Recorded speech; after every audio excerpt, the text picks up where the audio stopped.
नमस्कार, कोल्हापुरी खाद्यसंस्कृतीमध्ये मी राजश्री तुमचं स्वागत करते। आज आपण बघणार आहोत हिरव्या मिरचीचं लोणचं।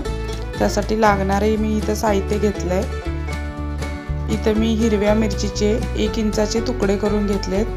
हे बघा अशा प्रकारे।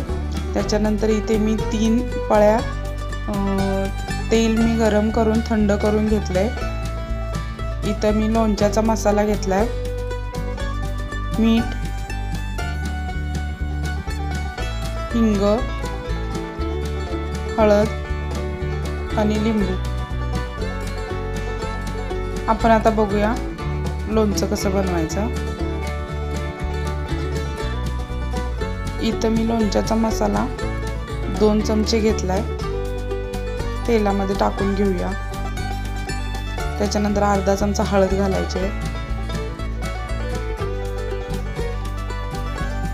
हिंग आपल्याला 1 पाव चमचा होईल असा घालायचा आहे।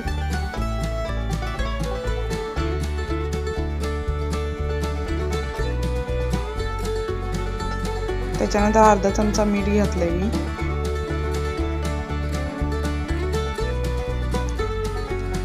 आता मिरच्या घालून घेऊया।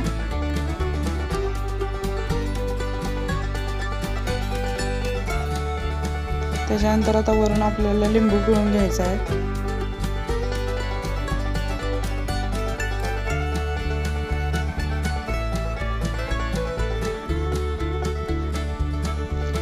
लिंबू पिळल्यामुळे तिखटपणा थोडा कमी होतो आणि खाताना छान लागतं लोणचं। आता हे सगळं आपल्याला मिक्स करून घ्यायचं आहे। मसाला सगळा मिरचीच्या आतमध्ये गेला पाहिजे।